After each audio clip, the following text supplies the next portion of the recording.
All right, thank you for staying with Daybreak. The conversation begins right now. The main question we're asking the youthful leaders with me in studio is, have they been heard? And that's the same question we're asking you out there. Have they been heard? At Trevor Mbiji at Citizen TV Kenya is the hashtag Citizen Daybreak. Let me introduce my guest, starting from my farthest right, Captain Ian Jiraini, motivational influencer and youth leader. Thank you very much for making time, Captain. Thank you, Trevor. Amira Abdullahi, ANC Youth Chair. Thank you very much for making time. Thank you for having me, Trevor. Newton Hamasi is a youth leader. Asante sana for making time. And coming to my left, Wanjiku Thiga, founder Gears for Change Initiative. Asante sana for making time. Thank you. And Onduko Rosasi, who's also a youth leader. Thank you very much for making time. Thank you. Captain, I'll start with you. What do you think of where we are as a country this morning? Well, Trevor, first of all, again, thank you so much for having me here today. We have to understand how we got here. I'll start by saying this. You know, this government, the 7 million people who voted this government in, they voted this government knowing that they will have a radical systemic change. There was a 50-50 trust issue, whereby because of the history of the leaders giving false promises, there was that feeling that, okay, there might be a change, right? Then we have the government, 2 years down the line, we still have false promises. We still have confidence not gained with the people of Kenya. The Gen Z lack belief in the administration completely.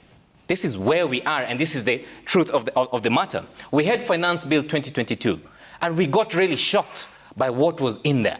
We started with the housing levy, then we were like, okay. Discussions went here and there, and after it all, we had, it was going to be capped at 5,000. The next thing, oh no, it's going to be 1.5% of your pay. The next thing, we hear other taxes, they seem punitive. Then we're like, okay, let's see, hopefully things will get better. But instead of getting better, we are seeing inflated budgets. We are seeing a lot of government expenditure that are not going to improving the common mwananchi, that is not looking after the interest of the young people. This is where it all started, Trevor. So this government, we have to understand that it was under a microscope from the word go. And when these things were happening of what we feel as punitive taxes, then it made matters worse. And that is what has gotten us here today. All right. Amira, what is your analysis? Thank you again, Trevor, for having me. I think I would say the radical changes that Captain is talking about has already been, they're already there. I think I can say I've already seen it, because since independence, I've never seen youth this involved in politics. It is a great initiative. It shows the growth of patriotism amongst us. And I think one quote that I would like to pass as I give you my thought is, there's a concept of individualism that is being built with this Gen Z maneno. You exist in the full context of all in which you live in and what came before you. So the generations that came before us, we exist in all those realms. You exist in our parents, you exist in our grandparents. So the individualism point of saying the youth are not being given this, the youth, you can't be given something, you need to grab it, you need to take it. And it's the first time in the history of Kenya, the youth have the ear of the president. What are we doing with it? Okay, interesting question. Newton? Thank you so much, first of all, for having me here, Trevor. I believe where we are as a country, we are in a space of democracy is on trial. Our democracy is on trial, basically. Because what we can see is a lot of radical changes, a lot of transformations. But again, it boils down to our constitution, Kenya, our Kenyan constitution. Because we are enjoying a lot of freedoms, which is something that is very progressive. And we are setting a pace for the African continent, basically. Because whatever is being seen in Kenya, it has never been seen anywhere in any African country. So I am a proud Kenyan because our forefathers fought for this country. We voted for this constitution, and it is a democratic space that, yes, it is on trial, but we are going to overcome it in the right time. All right. Wanjiku? Yeah, I think that's a very pertinent question. I will begin by quoting something, a mantra that I live with by Thomas Sankara. And it says, we must dare invent the future. I am so proud of young people inventing our future today, because I've been in the forefront conscientizing young people why it's so important for political participation. And we've seen an enhanced and vibrant country of young people who are now politically participating. We are just from receiving a masterclass in politics from the political chess master, President Ruto. So young people have now had a lesson from it and how politics is. I want to say that we've seen digital activism taking place. We've seen cultural expression. We've seen music come out, spoken word. And I want to say also that we've seen enhanced accountability and transparency from the other end as well. It is important that even for young people that we master the skill of foresight, and that's where we lacked. And for foresight also, what people wanted or what the movement needed was radical change, but I'm here to say that change, especially at this magnitude, is gradual. And I'm seeing on social media, I'm seeing mental exhaustion, I'm seeing hopelessness, but I want them to understand that change comes in gradually, and it comes when you keep pressing and pressing and showing up and continue being active. Okay. Yes. Onduko, what is your analysis of where we are as a country now? Well, first of all, thank you for having me here, Trevor. I think that I am disinclined to think that the problems that we are facing started with this regime. First of all, I think that this regime is an accelerant of the problems that we've been facing. But the truth of the matter is that the issues you're facing are deep and systemic, right? Things like corruption, things like tribalism. I think that the old man corruption is more than 60 years old, right? They didn't just start with this regime. But what this regime is doing is accelerating it in ways that can no longer be ignored, right? And I also think that part of the issue we are facing is that the leadership that we are having, or that we've been having for a very long time, they just lack the capacity to squarely address the issues that we're facing.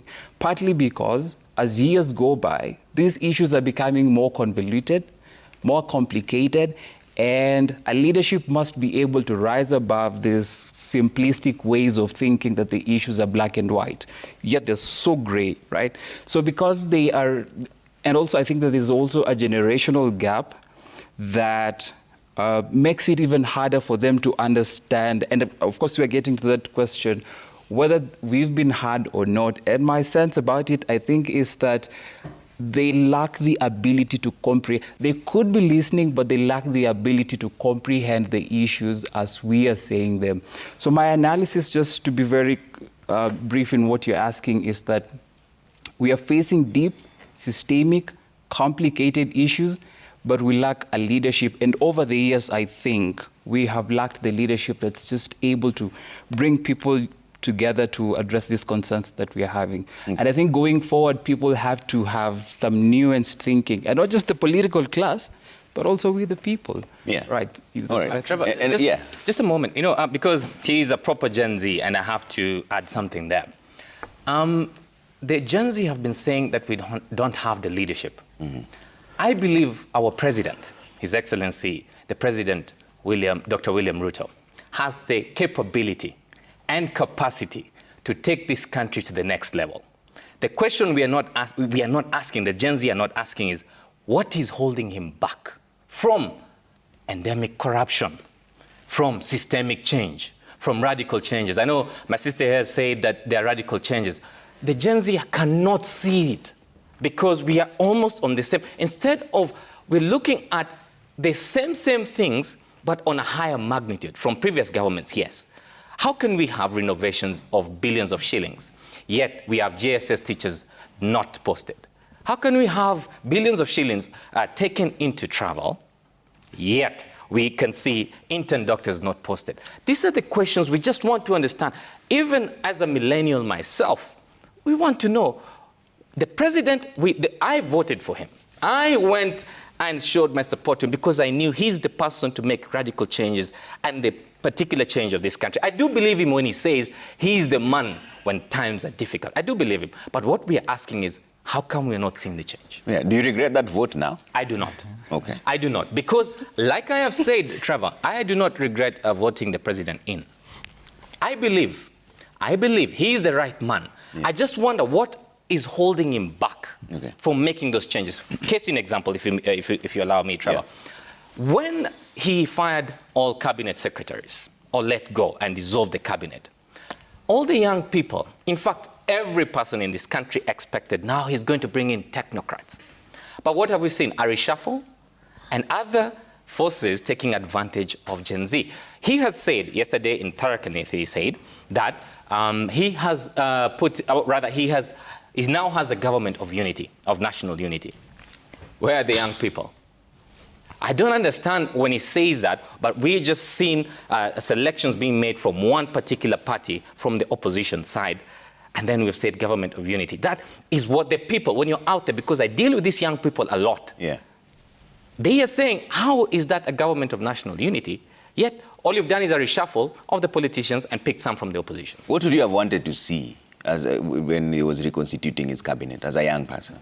Tell you what, Trevor, it's not even about this time. When he took the Bible and took that oath as the president of this republic, we expected him, because yes, we do understand also he's a politician and he has to maintain his political stance. I do agree with that front. But I expected him to somehow, I think we have and I quote me on this, we have the most brilliant president we've ever had. Quote me on that. We have the most brilliant president. So what I expected him to do is to sort out his politicians, but have serious technocrats managing the cabinet. Okay. Amira, you mentioned something in terms of individualism that has penetrated this entire sphere. What did you mean by that, first of all? What I meant by that is like we're having an ideology of rugged individualism as youth. I might say I'm a Gen Z myself. I'm a Gen Z. But I don't associate or relate myself with the idea that we can't have a leader, we don't have a face. I mean, nations are not run like that. Politics is not played like that. And Trevor, during the election, we've been on TVs, we've been doing a lot of civil work and like educating the youth. I myself went up to Jivanji and talking to youth. You know what, let's come out and register ourselves as voters. And it's really funny that now all of a sudden the Gen Z are blaming everyone except themselves. It is a crazy position where you're like, you know what, tutachukua IDs are our parents, you're not going to vote that day. Where were you when they were voting on 2022? Not that you are not of age. Gen Z starts from 27 to 12 years. So from 27 to about 2022, where were you when we were electing President Ruto in the cabinet, in the presidency? Okay. You know, if there is a mess going on in this country, it is a mess that has started before William Ruto. It is a mess that has been created since independence. And he mentioned about accelerating the problem. It is going to be there because now this is someone who needs to make radical changes. And even at a personal level, when you're making radical changes to yourself, you feel the pinch. If you used to take a lot of sodas today and you suddenly decide, you know what, I'm not taking sodas anymore, there are days you're going to feel like, okay, I need to take a soda, I'm really thirsty. Yeah. You get, that is what we're feeling. Okay. And just to echo his point, the president has to, he has a thin line between the people's concerns and his political ambitions. So as a Gen Z, when I say, you know, we're the youth of this country, nobody else's voice matters, what about the voice of the children? What about the voice of our mothers? If you go on the streets every Thursday and Tuesday and you paralyze the mama mboga who was getting 200 on that Tuesday and she ends up going to borrow food for her kids on the streets, how have you helped her? That is a sense of individualism that I'm talking about, where nothing in this country right now matters other than the youth. So what would you suggest then for your fellow Gen Zs? What I would suggest is be clear about what you want. Trevor, if today you go into the kitchen and, you know, if you want something, you go to the kitchen. If you want your food done well and you have really great ways of doing it. In this case, the kitchen is politics. As a young person, you cannot afford to stay out of politics. Okay. We've been saying that. The other thing is, if today your ugali or your rice is not made according to how you want, who do you shout at? The waiter or the chef? The waiter or the chef? Yeah, I mean, interesting. There hasn't been a single, I've been seeing the online activism. I've been seeing, you know, people shouting and saying, Ruto must go. Where? Who have you put as a replacement? You get, you said the entire cabinet should go. He came on and said, okay, there is a problem. I see the problem. I'm willing to listen. Even though the way you're going about me trying to listen to you is I don't associate or I don't relate to how you want me to listen to you, I am willing to be the calm one and listen. Give me your options. Gen Z have not released a single name to be considered for this cabinet secretary. They haven't released a single name to be considered as, IG. They haven't released a single name that they can tell the president, you know what, we believe in Trevor. This is Trevor that we want. Ruto, you go. Trevor has to replace you. Okay. Newton, Amira is raising very interesting points that in as much as the young people are agitating, they are not giving solid proposals as an alternative. Do you agree with that sentiment? Trevor, I want to agree with my sister here 100%. Reason being, one, we cannot surrender our democracy to a faceless, formless organization, Trevor. And as a country, we need to come to terms to the fact that there's nothing that comes through the streets, nothing. Whatever is happening right now, I have heard a lot of Gen Z saying, oh, Raila Amolo Odinga has hijacked whatever they have been pushing for. But that is not the truth. That is far from the truth, because if you look at the situation, we had NADCO report, the National Dialogue Committee. How did this come in place? Raila went to the streets, and William said, no, the president said, Bwana Raila Odinga, there is a NADCO committee here. Come, let us dialogue. Let us see how best to take this country forward. And all these things that we are seeing, ODM MPs being nominated to the cabinet and all that, it is not something that came from the streets. No, it is something that originated from the NADCO report. And if you can look at it, you can see there is a dialogue. And Trevor, something that Kenyans need to understand, especially the Gen Z, we have a president who does not appreciate chaos. He dislikes chaotic scenes. And until Gen Z understand that particular concept, then they are going to get what they deserve from the president. Because the president is someone who listens. And what do they deserve? What they deserve is inclusion. Something that is not there, Trevor. In this government, I supported this government and I don't shy away from it, but the young people are not included in this government. And from where I sit, we came out when this demonstration was happening, and we wanted to call for a constructive dialogue. We wanted to support that particular concept because the president leads to a conversation that is structured. But if you go to the streets and throw your words, you will not get what you deserve. So here, our thoughts were very simple. Because all of us, the 70% young people cannot fit in the cabinet. Right now, as we look at it, there is structured cabinet secretaries. We only have one young person who is representing this generation, which is not a true reflection of what is supposed to happen. So our suggestion was very simple. Look, Mr. President, you don't have to push a lot of young people at the cabinet level. We can have as many young people included in the CAS positions that the Gen Z came out to scrap them. Yeah. And I don't understand how they came out with that, because if they were very objective, Trevor, right now, the president, and they still have that chance is not gone. Because the president cannot listen to a faceless, formless organization. That is a fact.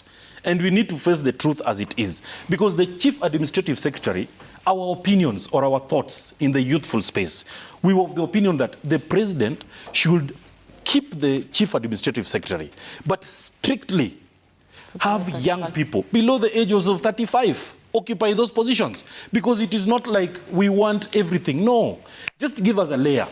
And I remember, and I thank that he has nominated Honorable Justin Muturi to head the public service. Because during our manifesto, we were very categorical. We wanted a youth-centric government. How do you achieve a youth-centric government? By including young people across board. All the ministries.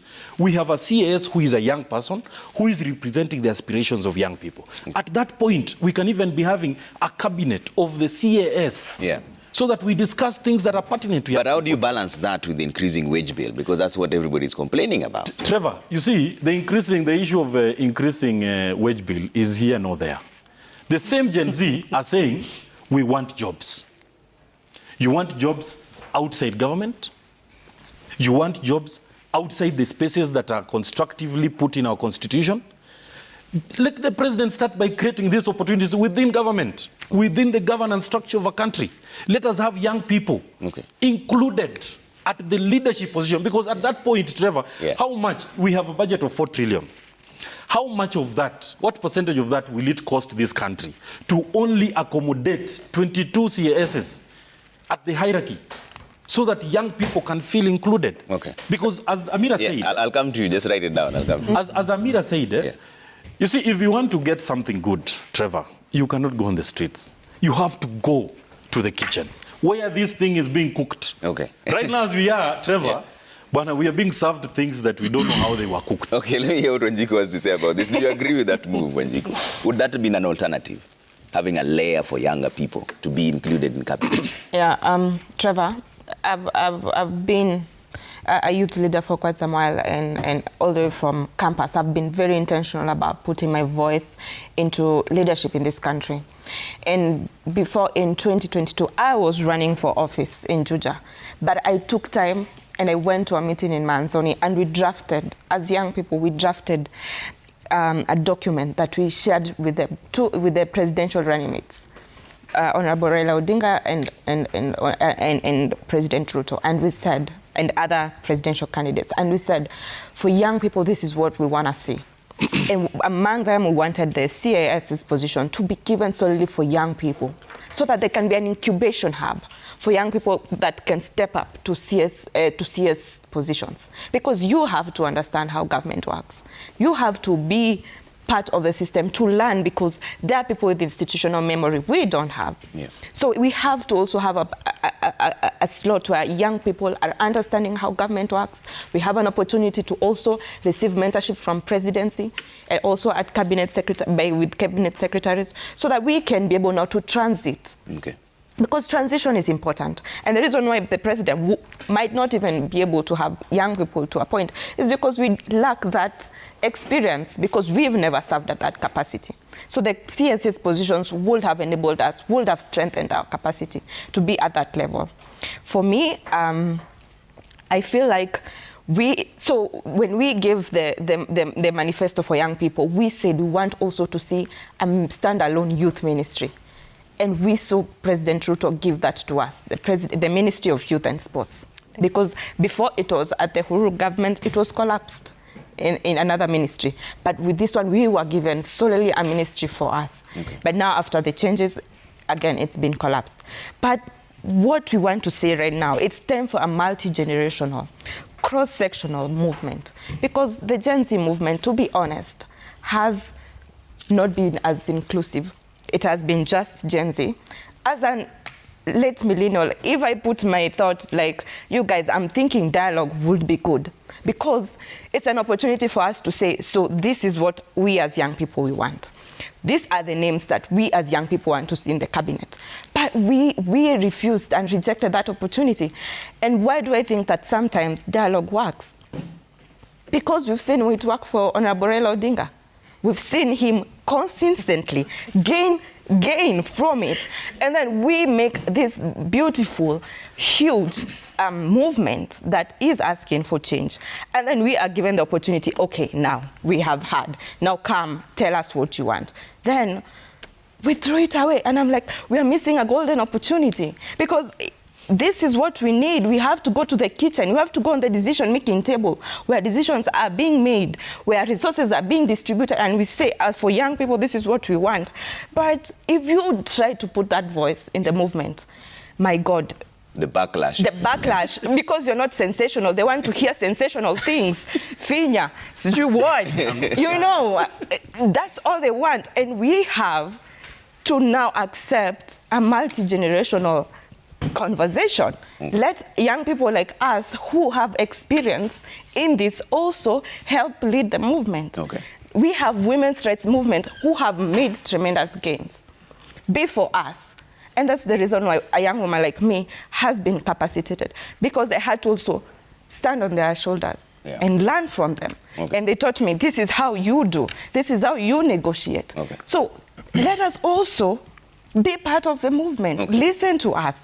Let your voice, let us also be inclusive, because we say the government is not inclusive.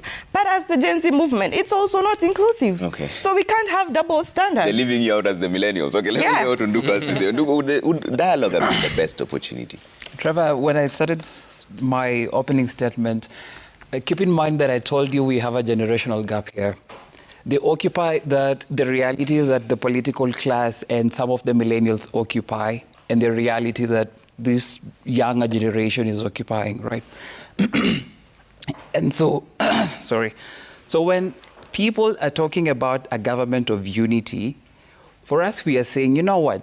It is not enough for a few young people to go and occupy certain positions as CSs, yet we have millions of people out there, right, who do not have access to opportunity. And in a sense, we are also beginning to inject the ideas of values into the political space, right? Because, so the brotherhood that you're seeing in Gen Zs, we are saying that if somebody's okay out there, but we have millions of people out here who are not doing well, then that is not good governance, right? That does not suffice to address the issues that we are facing, right? And so that is why the call has always been, can you implement what you're supposed to implement so that you do not have, for example, jobs being shipped out there? You have jobs being created in here so that everybody who is willing to work hard can have a decent shot at life.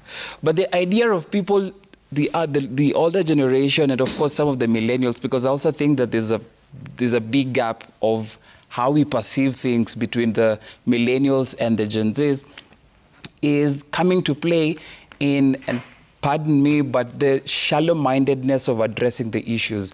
It is an either-or structure.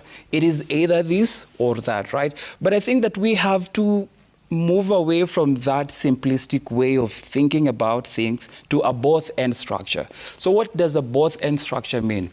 That can you implement the policies that ensures everybody, regardless of whether they have government positions or not, they're doing well in life, right? And also have representation in these government positions, so that when you have cabinet secretaries there who are talking about youth inclusivity, you have a young person there who's saying, you know what, I relate so much with these people, and this is what I think, right?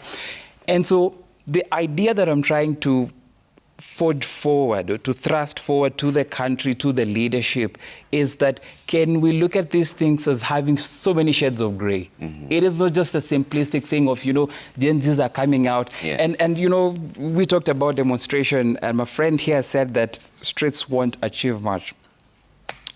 Maybe we know that, right? But I think that in a democratic society, the role of protestations or demonstration is to bring the issues to the fore so that they can no longer be ignored and they can be addressed. And in being addressed, it does not mean that you now tell Gen Zs or you now tell us that, get a leader and come. We are saying that we could get to a point where we have alternative leadership, where we are also challenging the status quo. When the president's saying that, and I keep getting back to this, that my plan for job creation is to ship out job, we are saying, no, Mr. President, reduce taxes so that we have investors coming in here, so that people can have a good life here at home, right? But we cannot, like, for example, say that we are going for dialogue with the president so that we can have some of us get positions, or some leaders somewhere get positions. Can you be able to create systems? Can you be able to create policies where anyone who's willing to work hard can be rewarded? And then after that, once we have, and for me, that is what a broad-based government means. Not where you're going and taking up people from certain ethnicities and placing them in positions. A broad-based government for me, which is of, by, and for the people, is where everyone's heard, where everyone has a decent shot at life, right? If you have people from different ethnicities occupying certain political positions, but people are left out all over the country, mothers cannot be able to access healthcare, young people cannot get employment, a business person who's idealistic but cannot be able to start up a job because of the punitive taxes, that isn't a broad-based government. So my point is that, and I am very much in the know that the leadership that we have, if they cannot be able, which I'm doubtful whether they are even able to address these concerns, I am doubtful whether there are any. Look, here's what I think, maybe it's just end it. I think that it is either they choose not to listen because they are the gatekeepers of the status quo, and if it's shaken, they will lose, or they just lack the capacity to address in a both-end structure and not an either-or structure. All right. I have to take a quick break here. Interesting conversation. You have to take a quick break. When you come back, we're still talking about have they been heard? That's the main conversation at Trevor Mbija at Citizen TV Kenya. Use the hashtag Citizen Daybreak. See you in a bit.